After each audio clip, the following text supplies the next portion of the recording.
I slept well last night, which means that I'm coming full throttle today.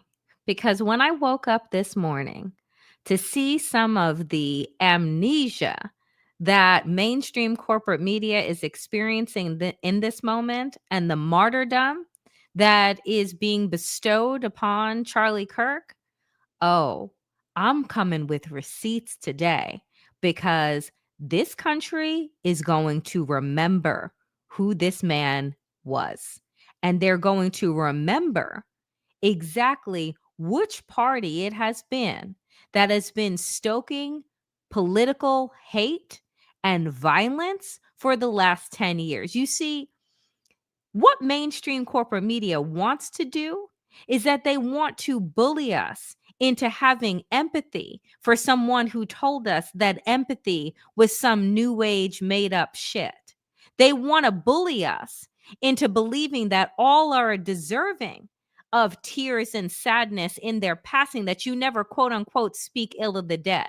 Well, I say that you speak exactly how you spoke when those motherfuckers were alive. That's how I'm going to speak today. So buckle up, dear friends. I'm so excited that you are here for the Danielle Moodie Show and that we are together because together, oh, we're going to remember.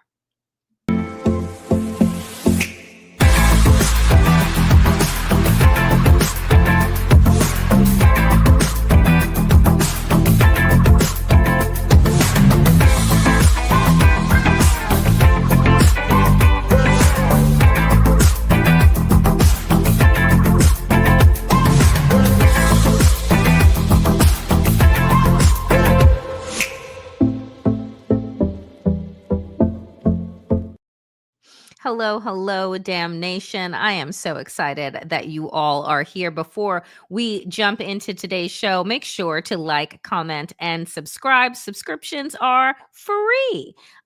So help your girl get to 40,000 followers and hit that bell. All right, let's get into it. So today we're going to start off with a little bit of a history lesson because I think it's really important for us to place some context around where we are right now and what I think that MAGA is up to. Because, nothing comes out of nowhere. And I want us to remember that. Okay? Okay.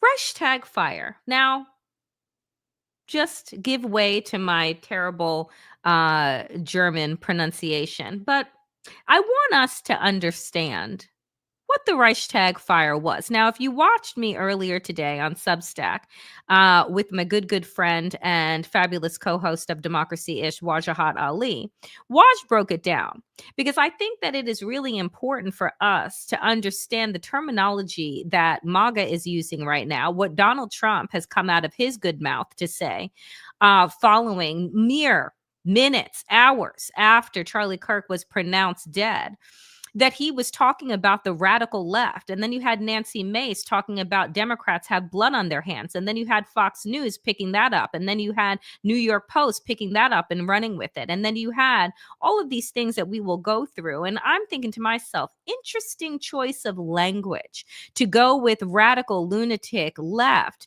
for this murder when in fact your incompetent FBI fucked up, right? With their initial announcement that they had to go rush onto social media and say that they had a suspect and somebody is going down for this. And then lo and behold, needed to release that person. And now they have another person with grainy photos that they're using. And let me tell you something, I'm not trusting any fucking thing that's coming out of that FBI's mouth. Let's just say that. Nonetheless, they're using things like, now is time to go to war with the left. Now is the time. The left can't be trusted. All of these things, again, assuming that the killing of Charlie Kirk has to do with the left. And I want to just remind folks of what Hitler did in 1933. And it begins here with the Reichstag Fire. The night of the Reichstag Fire, on the night of February 27th, passers-by heard the sound of breaking glass from the Reichstag.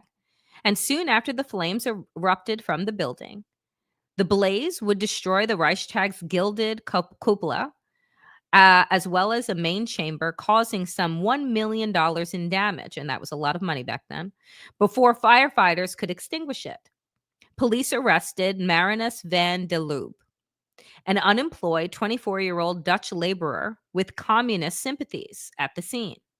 Van der Lubbe reportedly confessed to setting the fire, saying he did it to encourage a workers' uprising against the German state.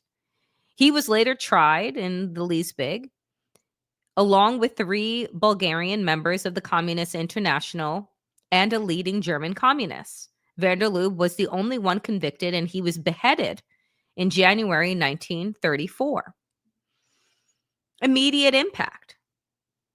A few hours after the Reichstag Fire, as Nazi propaganda spread fears of a communist revolt, Hitler convinced Hindenburg to invoke Article 48 of the Weimar Constitution, which gave the president dictatorial powers and allowed him to make laws for all of Germany's territorial states. Hitler and the cabinet drew up a more permanent and expansive decree for the protection of the people and the state, known as the Reichstag Fire Decree, which suspended the right to assembly, freedom of the press, freedom of speech, and other constitutional protections within Germany. The decree also removed all restraints on police investigations, allowing the Nazis to arrest and jail their political opponents indiscriminately. That night, the stormtroopers of the SA rounded up 4,000 people, many of whom were tortured as well as imprisoned. The swift and brutal response to the Reichstag bolstered Hitler's image as Germany's strong-willed savior from the dreaded Bolshevism. On March 23rd, meeting at the Kroll Opera House in Berlin, the Reichstag passed the Enabling Act, giving full powers to Hitler.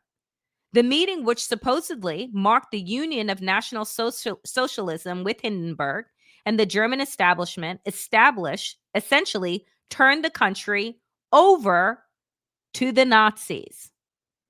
By the end of the year, all non-Nazi political parties, labor unions, and other organizations had ceased to exist. When Hindenburg died in 1934, the German army sanctioned Hitler's decision to combine the posts of president and chancellor, cementing his absolute power in Germany. Why do I bring this up? Because Hitler used that moment, that fire, which many are now not convinced so many years later and in this new century are not convinced that the Dutchman that they picked up as being responsible for that fire was actually responsible for that fire. But what we do know is that that fire allowed for Hitler to grab all the power by stoking fear and saying that the communists were coming, and that in order to prevent the communists taking over Germany, he needed to seize all the power, to suspend freedom of speech, because people shouldn't be able to speak out in support of communism. It's dangerous. You shouldn't have the right to assemble. That is dangerous. And that was the moment. That was all Hitler needed, was literally that spark. So, following, right, this murder, because I refuse to call it an assassination, because Charlie Kirk was not a member of the legislative body. He was not an elected official. He was a thought leader, right?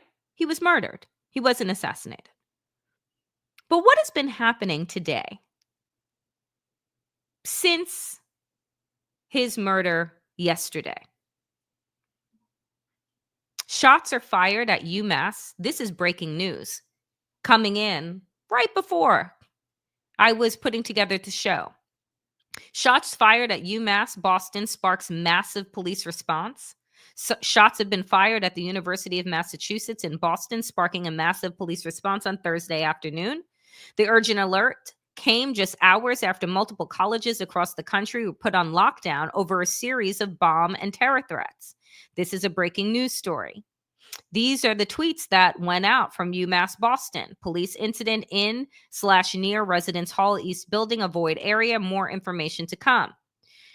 From Massachusetts State Police, troopers have responded to UMass Boston to an unconfirmed report of a shooting on campus. Law enforcement will coordinate with our campus partners to ensure the safety of students, faculty, and staff.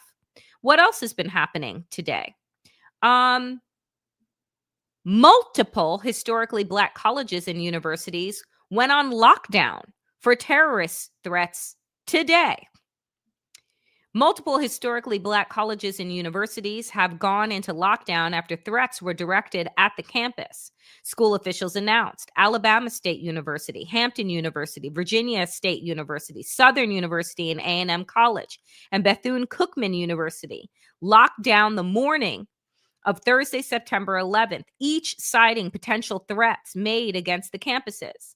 The lockdown at Southern University was later lifted, but all campus activities and classes were canceled through the weekend, school officials announced on social media.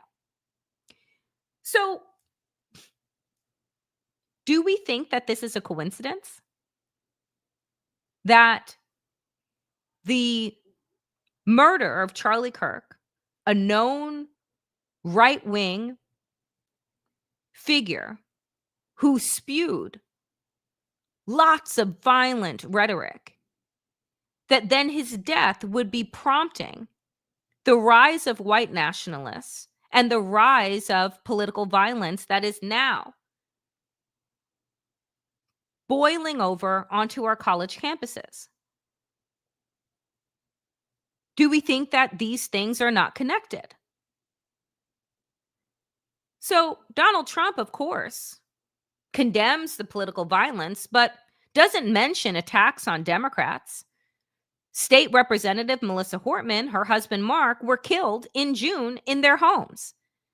Donald Trump didn't attend their funeral. He didn't even offer his sympathies. He was too busy golfing.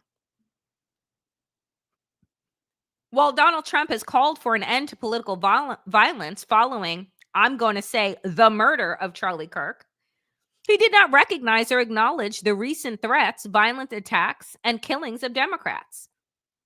During his remarks Wednesday night, hours after Kirk, a conservative influencer who worked closely with Trump and his family, was killed, Trump posted a video condemning the shooting and other political violence and brought up recent examples.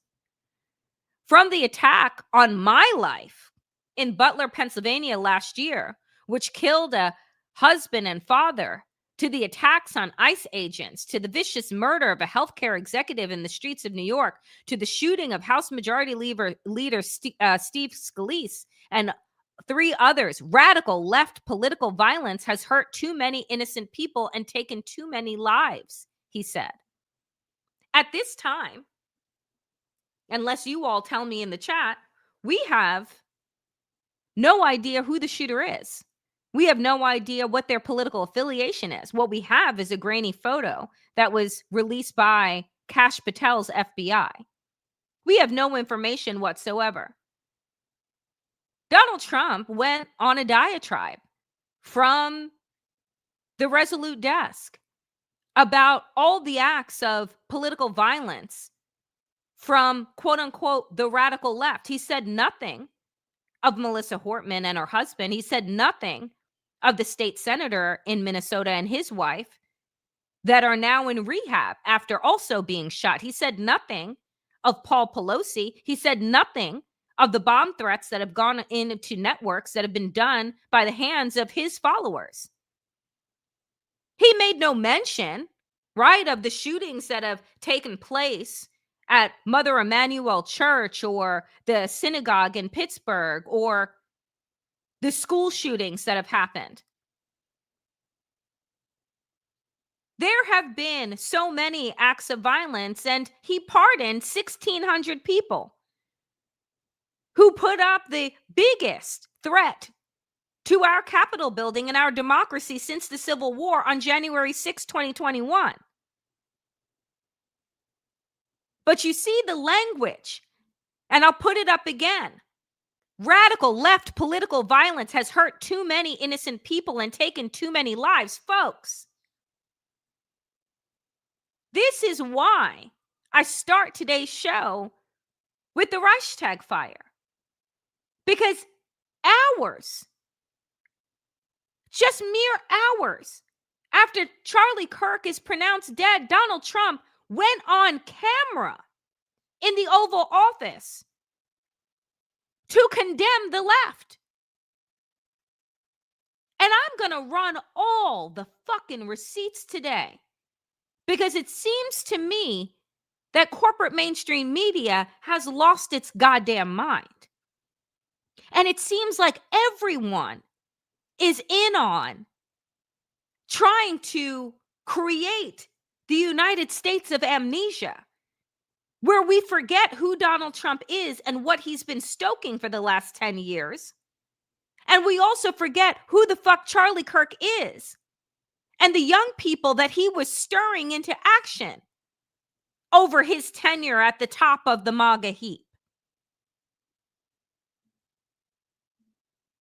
This is what MSNBC found themselves doing yesterday. MSNBC apologizes over Matthew Dowd's insensitive on-air comments after Charlie Kirk shooting. This is according to Time magazine. MSNBC issued an apology over an on-air comments made by political analyst Matthew Dowd in the wake of the shootings of influential conservative activist Charlie Kirk before his death had been confirmed. Quote, during our breaking news coverage of the shooting of Charlie Kirk, Matthew Dowd made comments that were inappropriate, insensitive, and unacceptable. Read a statement from MSNBC president Rebecca Cutler. We apologize for his statements, as has he. There is no place for violence in America, political or otherwise. Dowd, a long-standing political commentator who served as the chief strategist for George W. Bush's 2004 presidential campaign, was asked on air to talk about, quote, the environment in which a shooting like this happens. And I want you to listen to the response that he offered. And you tell me if you think that this warranted his firing. After emphasizing that there were no details of the shooting at that time, Dowd said of Kirk, he's been one of the most divisive, especially divisive younger figures in this, who is constantly sort of pushing this sort of hate speech aimed at certain groups. And I always go back to hateful thoughts lead to hateful words, which then lead to hateful actions. And I think that's the environment we're in. You can't stop with these sort of awful thoughts you have and then saying these awful words and not expect awful actions to take place. That's the unfortunate environment we are in. Was he wrong? What lie did Matthew Dowd go on air to say? Charlie Kirk was a divisive figure.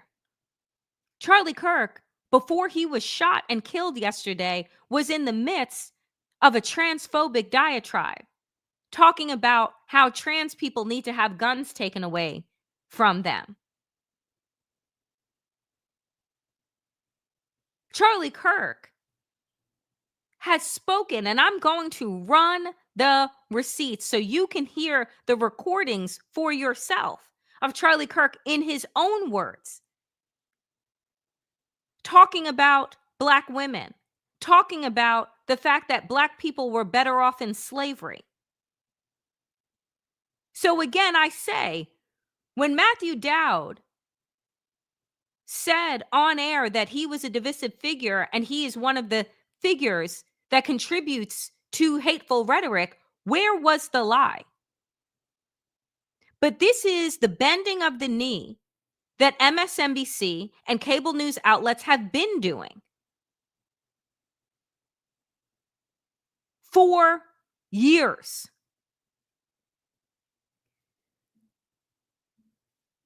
This is from Ezra Klein today in the New York Times. Charlie Kirk was practicing politics the right way. The foundation of a free society, he writes, is the ability to participate in politics without fear of violence. To lose that is to risk losing everything. Charlie Kirk and his family just lost everything. As a country, we came a step closer to losing everything too. He goes on to write this. You can dislike much of what Kirk believed, and the following statement is still true. Kirk was practicing politics in the exactly right way. He was showing up to campuses and talking with anyone who would talk to him. He was one of the era's most effective practitioners of persuasion. When the left thought its hold on the hearts and minds of college students was nearly absolute, Kirk showed up again and again to break it. Slowly, then, all at once, he did. College-age voters shifted sharply right in the 2024 election. This is what the New York Yankees did last night. They gave a memoriam to Charlie Kirk. They had a moment of silence. They didn't have a moment of silence for the kids shot at the Denver high school yesterday.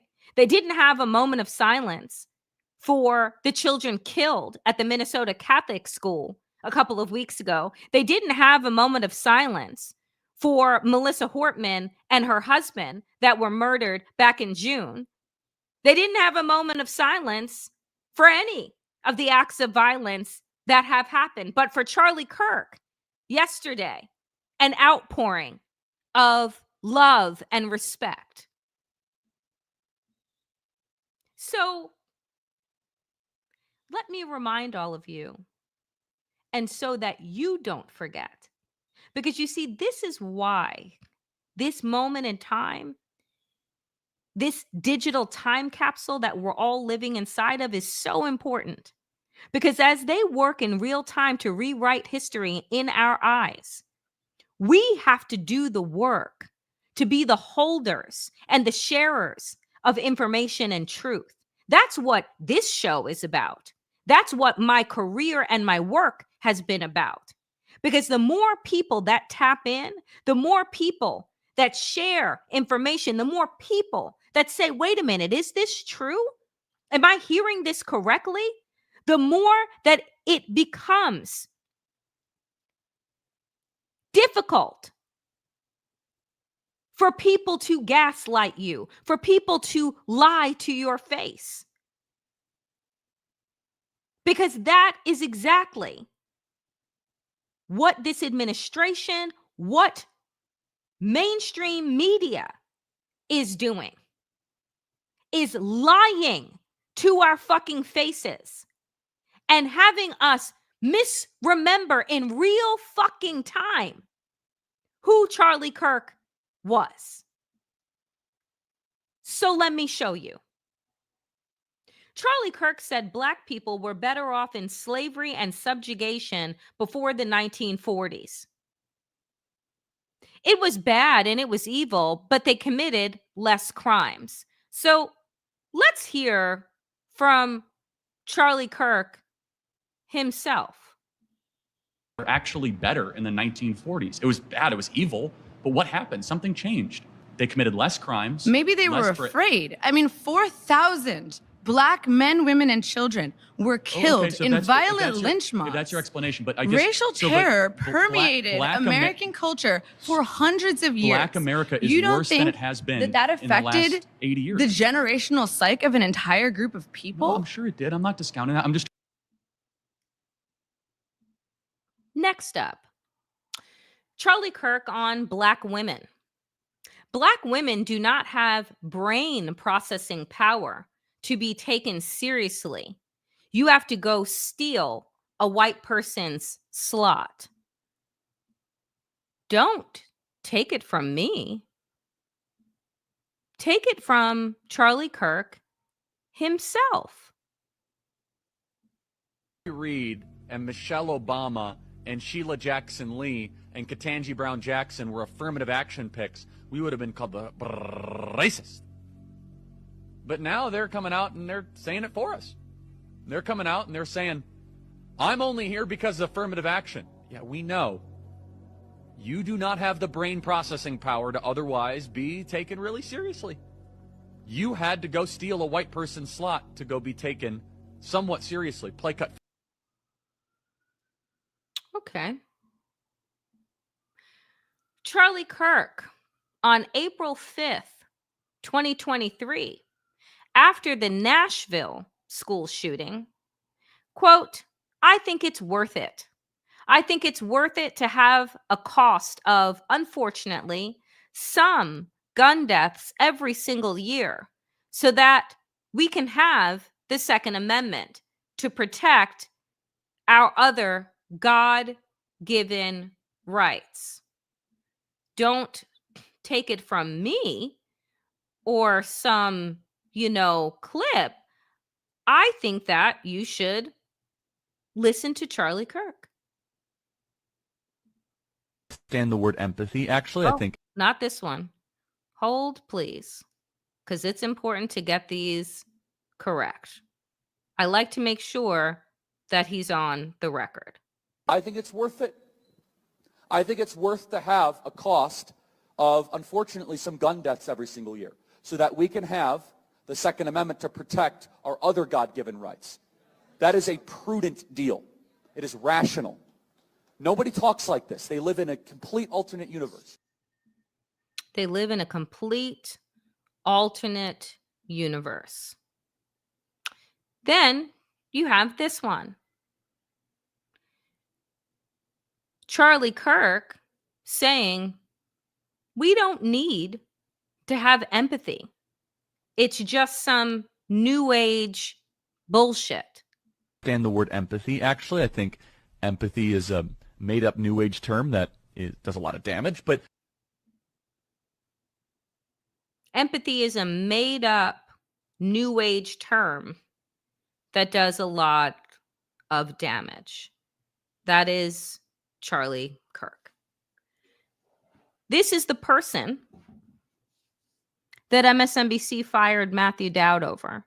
This is the person that Ezra Klein felt the need to write a glowing piece about his ability to persuade young minds. This is the person who flags are at half staff for. This is the person who Donald Trump is going to be giving the Presidential Medal of Freedom to. That is who Charlie Kirk is. Was he a right-wing influencer? Yes. Was he incredibly influential? Uh-huh. Was he a rabid racist, transphobic piece of shit? Yes. Yes, he was. Does anybody deserve to die for their political speech? No. But I've kind of run out of empathy, being as how it's all new agey and all. But let me tell you something else about Charlie Kirk. Something that, I don't know, the media doesn't seem to be connecting the dots over. You see, while Charlie Kirk was shot and killed yesterday, the Senate quietly passed legislation 51-49 refusing to release the Epstein files. Do you know who was really actively speaking on the Epstein files this past summer? Charlie Kirk. Charlie Kirk was one of the most influential voices inside of MAGA who was calling on the White House to be transparent and to release the Epstein files. Charlie Kirk was one of the fissures inside of MAGA who had his tens of millions of followers thinking that maybe Donald Trump has something to hide. You see, before his death, Charlie Kirk was on his show saying that the DOJ should immediately move to unseal all the Epstein.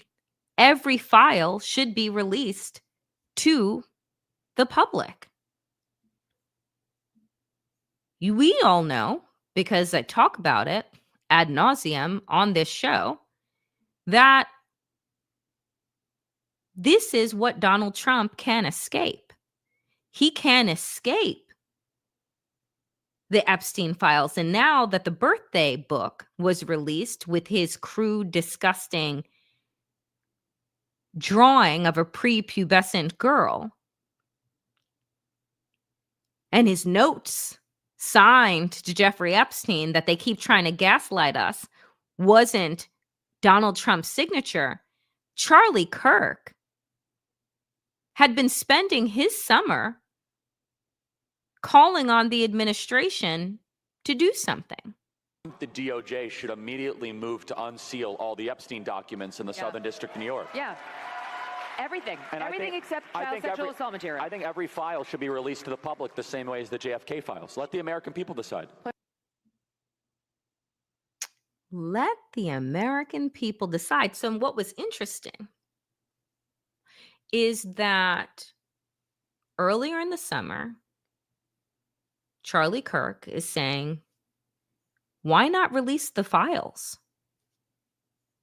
Why not let the American people decide? If you have nothing to hide, just release the files. Donald Trump had been stoking, right, the fires of Epstein. We wouldn't have even known who Jeffrey Epstein was without Donald Trump talking about him ad nauseum every time he had a microphone in his face when he was running for president the first time. And then he kept talking about it, saying that when he became president, he would release the files. He's the one that said that if you give me power again, this is going to be released. Because if there's something we don't tolerate, it's pedophiles, says the man who called his own teenage daughter a nice piece of ass and talked about his toddler daughter, Tiffany, and said that she had nice legs like her mother, but hopefully she'll get something up top here. He said that about Tiffany, his daughter, when she was a toddler in an interview. So, interesting. The other thing that I found interesting leading up to Charlie Kirk's death is that Laura Loomer, another right-wing absolute fucking lunatic, was going all in on Charlie Kirk and targeting him. Loomer painted Charlie Kirk as a traitor and placed a target on his back after he called for the release of the Epstein files and opposed a war in Iran.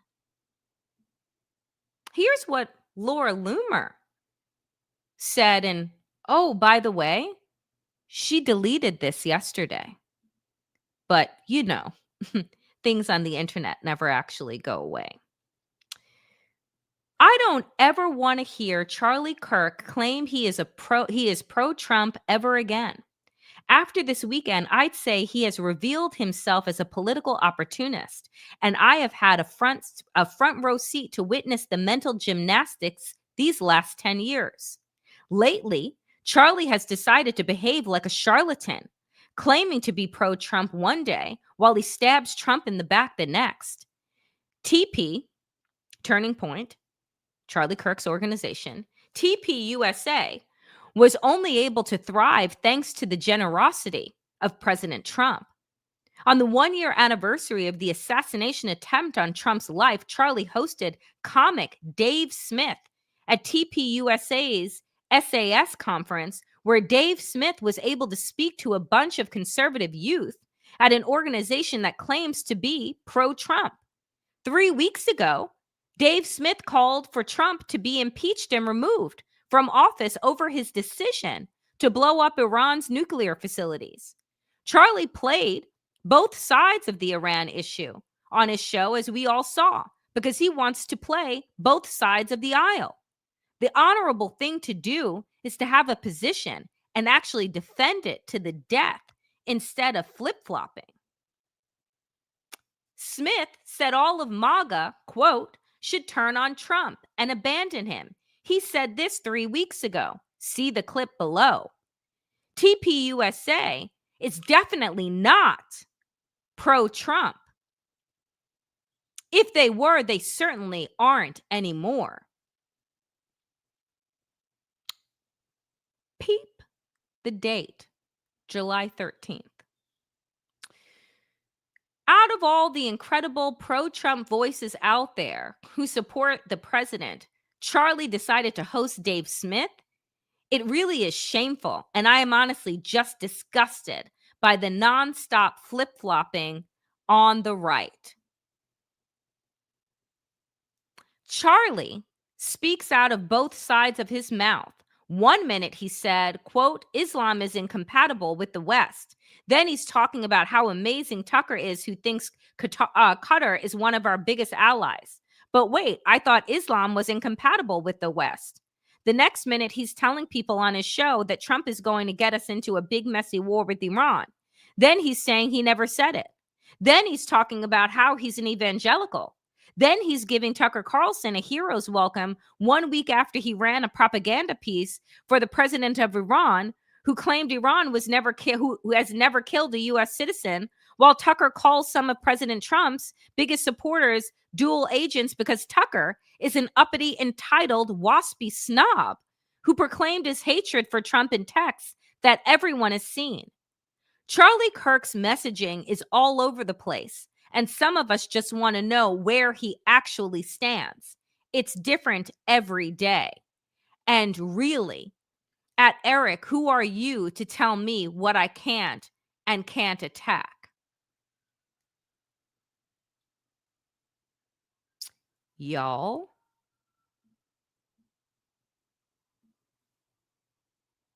that is Laura Loomer. And she ended with this. It's called having principles. And trust me, I'm not the only one who is fed up with the nonstop gaslighting. He says whatever he needs to say depending on who he is in front of. That is not leadership. Basically, you want me to stay quiet instead of calling out Tucker's anti-American crusade and his paranoid incitement because he got a taste of a Muslim investor money. I'm not going to self-censor myself. The flip-flopping has reached peak insanity. So, this is what was happening inside of the MAGA world just several weeks leading up to the death of Charlie Kirk. Charlie Kirk calling out the Trump administration, asking for transparency. You see, Donald Trump also called Charlie Kirk. And for a moment there, Kirk then got on his show and said, I believe the president, and I'm going to wait for the White House to do what they will. Then a few weeks later, at Turning Point USA, sitting down with Megyn Kelly, he called for the release of the Epstein files again and more transparency. You see, MAGA has been splitting over this issue. And Charlie Kirk, according to Laura Loomer, was not on the right side. So taking all of these things into consideration, and who has more guns and who has more erratic behavior and who spouts violent rhetoric, just floating it out there, being as how, again, we have no suspect. We don't know their motive. We don't know their political affiliation. But what we do know is that a whole lot of people inside of the MAGA world really started to fall out of favor with Donald Trump because of the cover-up. If you have nothing to hide, then release the files. But like I said, we don't need the files anymore. We have the birthday book. So if we're thinking about a motive, just floating it out there, for Charlie Kirk's death, what's the likelihood that it was somebody on the radical left versus somebody who is trying to defend Donald Trump and trying to defend the White House? Much in the same way Vance Butler, the man who killed Representative Melissa Hortman and her husband, was also trying to do his own gerrymandering in the Minnesota legislature. You see, if you get rid of her and her seat, then you could run a new election. That was the math that Vance Butler was working with. So if you get rid of Charlie Kirk and his consistent mentioning of the Epstein files and encouraging this administration to release them to his tens of millions of followers, well, maybe it all goes away. If you lift up Charlie Kirk as a martyr and you spin it, his death, as being a part of a radical left conspiracy, then maybe everybody forgets that you just pressured the Republican senators to ensure that the files wouldn't be released. Maybe everybody forgets about the vote that was held yesterday. Maybe you use Charlie Kirk's death as you station National Guardsmen around the country in blue cities. Maybe you use that as your raison d'entrée into quote unquote war on the left. You see, once the National Guard is already stationed in the cities that you want to take over, then all you have to do is find a reason to declare martial law.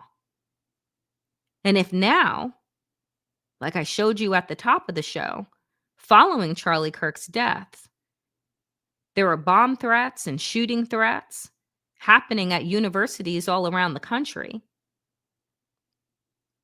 maybe that would be the reason that you would call for martial law, to protect the people from rising political violence. And maybe you tell them that they need to just give up a little bit of their civil liberties. But don't worry, I alone will fix this. I alone will keep you safe. And maybe you get a break and you release some grainy photo of a shooter that maybe is white, could be Latino.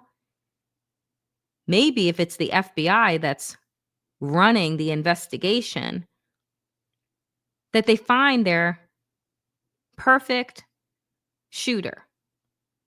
Maybe they're undocumented.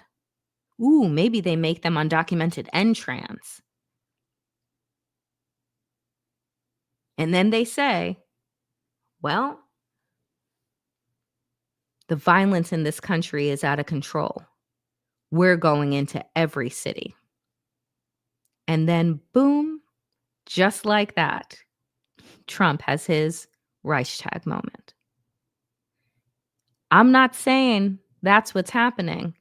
I'm saying maybe we should think about it a little bit more. Maybe we should think about what this moment could be.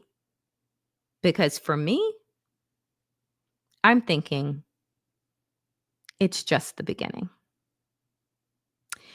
That is it for me today here, friends, on the Danielle Moodie Show. I am so glad all of you were here to join me today.